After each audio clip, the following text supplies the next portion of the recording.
signal gets thin and the night gets thick, welcome. I'm Sterling Gray, and you're listening to Strangely Odd. Lock the door, pour something warm. We've got a long, strange night ahead of us. Tonight, friends, we go to a frequency that no one owns anymore. 1987, Halloween night. A small AM station in Harlins Creek, Missouri, WKRD 1190 on your dial, goes dark. The man who built it from nothing, Earl Aldrich, died at his board. Heart gave out somewhere between a Hank Williams track and the Farm Report. The FCC pulled the license. The transmitter was disconnected. The building was padlocked. And then, it kept broadcasting. Not always, not on a schedule, but out there in a 40-mile ring around Harlins Creek, people picking up AM signals would find it.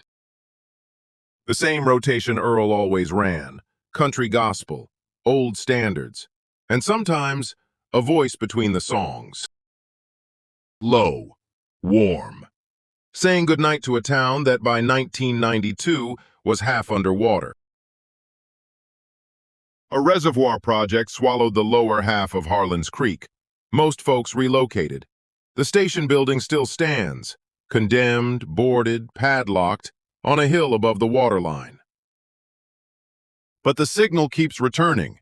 The FCC has logged interference reports at 1190 kilohertz. No licensed source, no explanation, as recently as this year. My guest tonight has spent 17 years chasing that signal.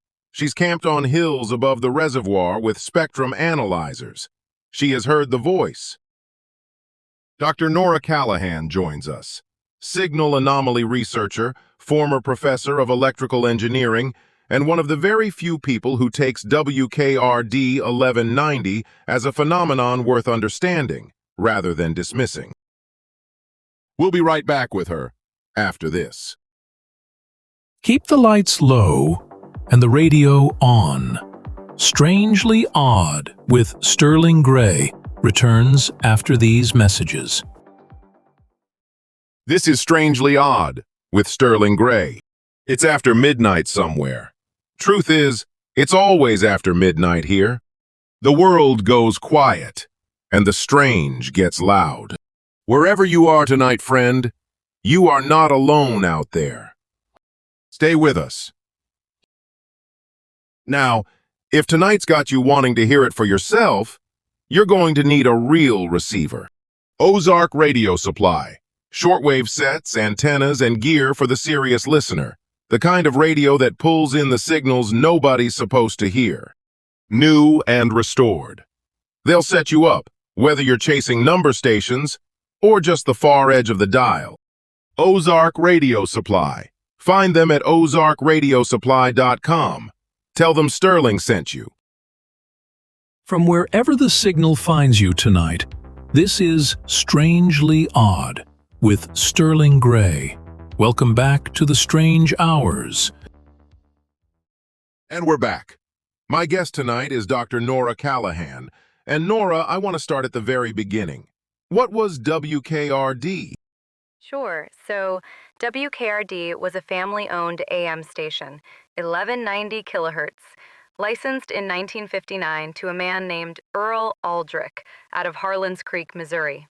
Small town, maybe 1,800 people at its peak.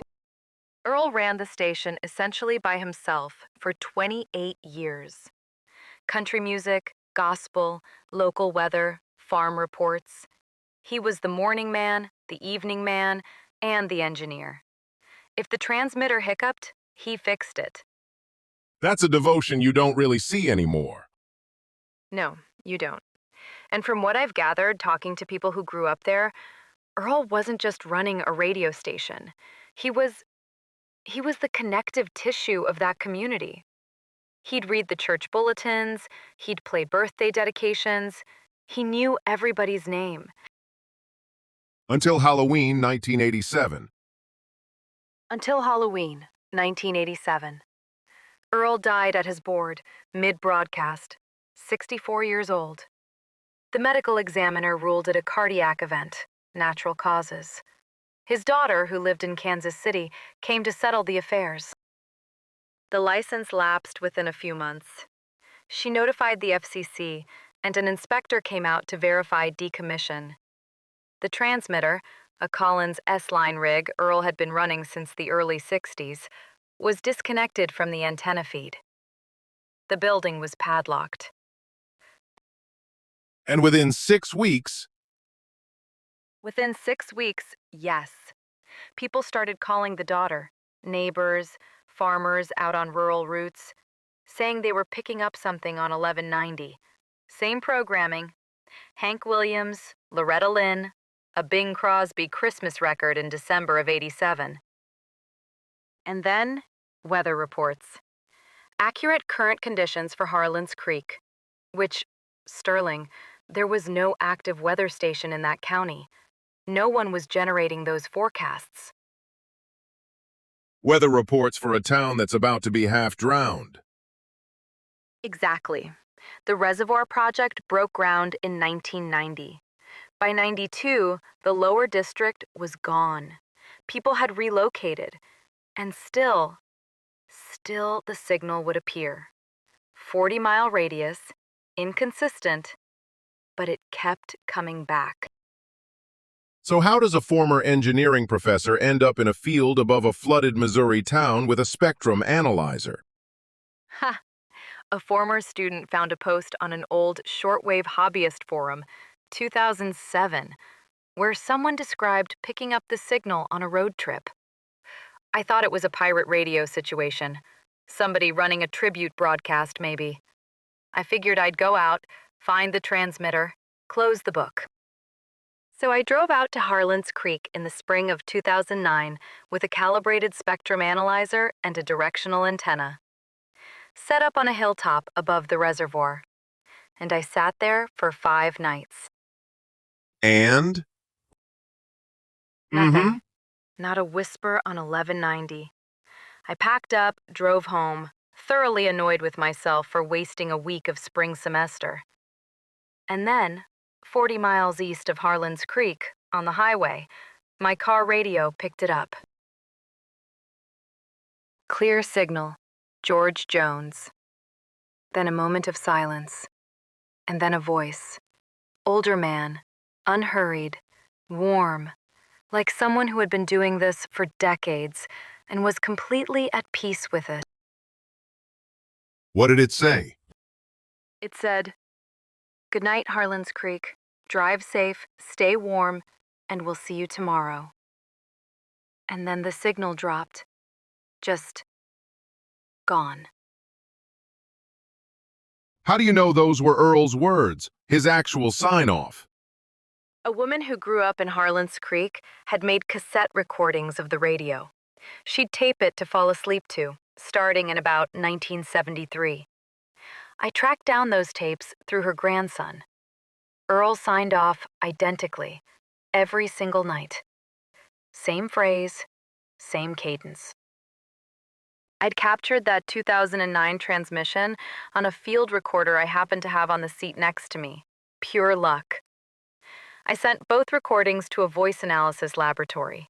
Independent lab, no stake in the outcome. And the result? The lab's language was consistent with same speaker. Now, I want to be careful. That's not a definitive identification. The 1973 tape quality is poor. But what it means is nothing in the acoustic analysis ruled it out. The vocal characteristics aligned. Let's talk about the physics problem. Because you're an engineer, and engineers like sources. Right. So the physics problem is this. AM signals, especially at night, can travel long distances through ionospheric skip. You can hear a Chicago station from Memphis at 2 in the morning. That's real, that's documented. But skip produces a characteristic signal. It's detectable. The WKRD signal doesn't behave like skip. It appears locally, consistently within that 40-mile radius, with the kind of field strength you'd expect from a ground-level source. But there is no ground-level source. The building has been searched multiple times. You searched it yourself?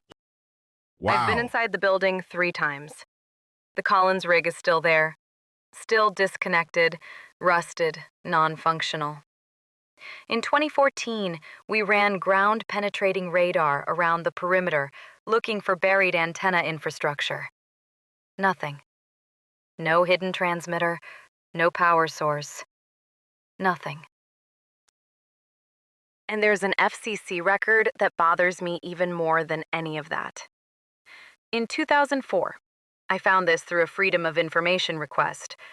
An automated monitoring station in St. Louis logged a transmission on 1190 and flagged it as, quote, anomalous, signal characteristic inconsistent with known propagation models. The agency's own automated system flagged it.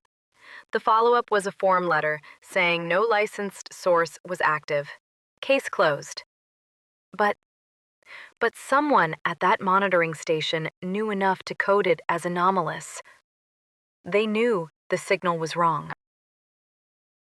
Wrong how? In what way? Wrong in that it shouldn't be where it is, with the strength it has, without a source they can account for. That's the engineering core of it. The signal is real, measurable, recordable, consistent in character. Its origin is not. So I have to ask, after 17 years of this, where does your rational mind actually land? Honestly, I've stopped fighting the question. Early on, I was desperate for the normal explanation. Pirate radio, atmospheric anomaly, equipment malfunction, elaborate hoax. I've investigated every one of those. None of them hold. What I've come to, and I can't publish this, I want to be clear, this is me talking to you at midnight and not me submitting a paper, is something I call persistence. The idea that under very specific conditions, a pattern of human intention, repeated 10,000 times, leaves something behind.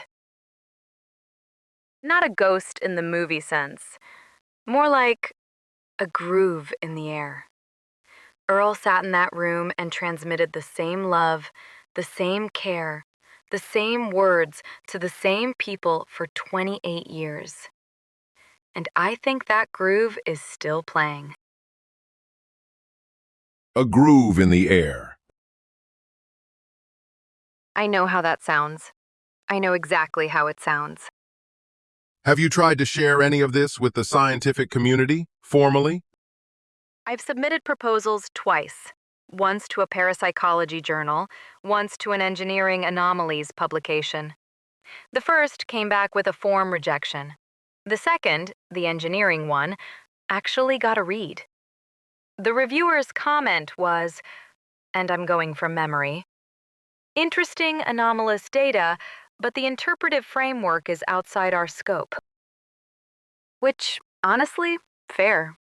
They're right. The data I have is real. The recordings, the FCC logs, the propagation analysis. The interpretation is mine. And my interpretation doesn't fit any framework that gets published. Does that bother you? It used to. It really used to. Now I think maybe some things aren't meant to be explained. Maybe the value of WKRD 1190 isn't in the explanation.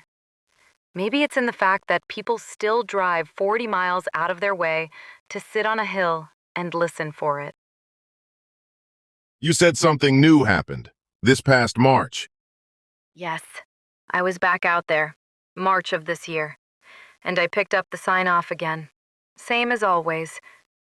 And then, something I had never heard before. A song. Not in Earl's rotation, not in anything I've been able to identify from that era. What did it sound like? A hymn, slow, Just a piano and a voice. An older voice, different from Earl's. And when it ended, the carrier wave dropped. Completely. Not a fade, not static, just absence. Like the frequency itself had been vacated.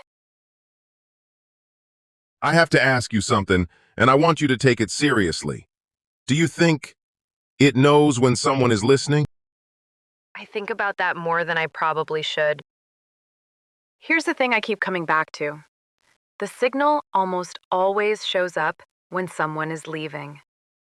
Driving away from Harlan's Creek, not arriving, leaving. Like something is saying goodbye as you go. Every account I've collected has that shape. Like a host, seeing the last guest out.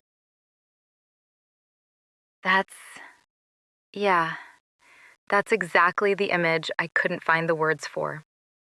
A host, seeing the last guest out. Dr. Nora Callahan, friends. We're going to take a short break and then the phones open up. If you've heard WKRD 1190, or if you have your own story about something that refused to stop when it should have, the lines are yours. More Strangely Odd in just a moment. Don't touch that dial, Night Owls. Sterling Gray returns right after this. You ever wish you could keep reading after the show ends? The Night Atlas Book Club is for you. One title a month, hand-picked. Out-of-print paranormal classics, oral histories from witnesses who never wrote books of their own, the occasional novel that gets at the truth sideways. Mailed to your door, wrapped in brown paper.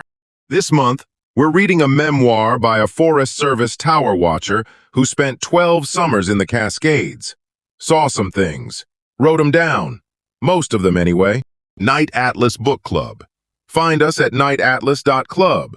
$12 a month. Cancel anytime. But you won't want to. You're listening to Strangely Odd. If something we said tonight rang a bell for you, tell somebody. Word of mouth is how the strange hours survive. Always has been. Share the show. Talk about it tomorrow. Or don't. And keep it for yourself. Either way, friend, we're glad you're here. You're listening to Sterling Gray on Strangely Odd. Sit tight, Night Owls. You're right where you need to be. And we're back. The phones are lit. Let's go. First caller, you're on Strangely Odd. Hi, Sterling. Yeah, I'm Donna, calling from Knoxville. My family, we moved from Harlan's Creek in 1991, right before the reservoir took the lower town. And when I was a girl, Earl's sign-off was the last thing I heard every night before bed. My mom kept the radio on the nightstand. Donna, thank you for calling. Did you ever, after the station went dark, did you ever hear it again yourself? Once. Just once.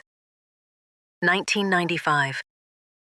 I drove back to help my grandma sort her things before she moved to assisted living. On the drive out of town, maybe 3 miles past the old grain elevator, I heard it on the car radio. George Jones. And then Earl's voice. I had to pull over. I was just crying. I don't know why. It wasn't sad exactly. It felt like he was still there, still watching over the place, you know? Still doing his job. Still doing his job. Donna, thank you. Next caller, go ahead. Hey, this is Marcus, calling from St. Louis. So, I'm a ham radio operator. Been licensed since about 2001. And in 2019, I was doing a nighttime band survey, just logging frequencies, no particular reason. And I picked up a signal on 1190. At first, I thought it was Skip from something down south. But, and this is what got me, it had a very short propagation delay, almost zero. Whatever was transmitting was not far away. How far away do you think? Based on the delay in the signal profile, I'd estimate inside of 100 miles, probably less. I logged it for about 7 minutes before it vanished. Got a partial recording, a country song I couldn't place, and then about 15 seconds of a man's voice, low, clear.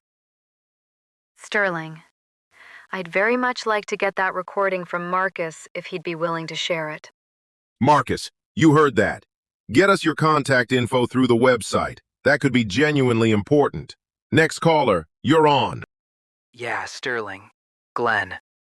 I grew up in Harlan's Creek. I was 17 when Earl died. I used to help him on Saturday mornings, carried crates of records up from his car. He'd been collecting since the 40s. You knew him personally. Yeah, he was just a quiet guy, but very certain about things. He always said, and I remember this exact phrase, he said, "The signal doesn't belong to me. It belongs to the people who receive it." He meant that literally. He thought the job of a broadcaster was to give the signal away. I've heard the broadcast twice since he died, both times driving away from what's left of that town. Both times it felt less like hearing a ghost and more like the town saying thank you. The signal doesn't belong to me. It belongs to the people who receive it. Glenn, that is something. Thank you for that. Okay, one more caller. No name on the board here, just a number. Caller, go ahead. Sterling. Same booth. Same highway. Mile marker's half gone now. County never did come fix it. Friend, good to hear you. You've been listening tonight? Caught the last half coming through Missouri, yeah. This WKRD business. There's a box truck stop about 6 miles east of that town. Been pulling in there 20, 30 years. Fellow there told me he hears it sometimes. Doesn't talk about it much. He hears the signal. Yeah. Said it always came in when he was gassing up to leave. Never when he arrived, only leaving. He stopped turning on the radio when he came through. Said it upset him in a way he couldn't explain. Like the music was too kind. Too kind. I know how that sounds. There's a thing about places that take care of you. Really take care of you, year after year. And then they're gone. The care doesn't just vanish. It has to go somewhere. You've been thinking about that. I have had a lot of time to think out here, Sterling. This booth's been on this corner longer than most things in my life. Phone company forgot about it, I think. But it still works. Quarter goes in, the line connects. Some things just keep going. Quarter's running low. I'll say this. Whatever's still on that frequency, it doesn't sound like it's lost. It sounds like it's right where it always was, doing exactly what it always did. You take care out there, friend. You too, Sterling. You. And there he goes. Friends, we have one more thing for you before the break. Something I look forward to every single week. Stay right where you are. Here she is again, friends. The Numbers Station Puzzler, our strange weekly ritual. A message is locked inside what you're about to hear, ciphered the old spy way, sealed with a key. Right now, the key is already in your possession. You just haven't looked in the right place yet. Lately, I've been thinking about how much a person can hide in plain sight, tucked in the open, in the very way things begin. And tonight, more than most nights, that's the thing worth paying attention to. Now, let the numbers speak. Attention! Attention! Begin message. 26202. 62312. 02212. 02516. 01222. 5. Message ends. Message ends. There she goes. Cracker, find the key and email your answer, along with tonight's episode number, episode 60, to doublesecretlabs@gmail.com. Get it right, and your name goes in the hat. One of these nights your phone might ring, and it might be a number that reaches this very studio. Crack the code, and you could be a real voice, live, on Strangely Odd. Now let's take that break. Don't go wandering off into the dark just yet. Strangely Odd with Sterling Gray returns in just a moment. Stay with us. Tonight's broadcast, like every broadcast, is brought to you by Double Secret Labs. Double Secret Labs. Their slogan? We do science, so you don't have to. Now, what kind of science exactly? That's a fair question, friends. I've asked. They don't say. And I'm not sure anyone outside that building could tell you what goes on inside it. But the check's clear, the lights stay on. So do yourself a favor, friends. Like and subscribe to Double Secret Labs. And find the show itself, Strangely Odd, on YouTube, or wherever you get your podcasts. Take us into the dark with you. Double Secret Labs. We do science, so you don't have to. Well, that's the end of our broadcast. Thank you for spending these strange hours with me. The world is a stranger place when you don't have to face it alone. Take care of yourselves out there, sleep when you can, and keep your eyes open when you can't. I'm Sterling Gray. From all of us at Strangely Odd, until we meet again. Good night, Night Owls.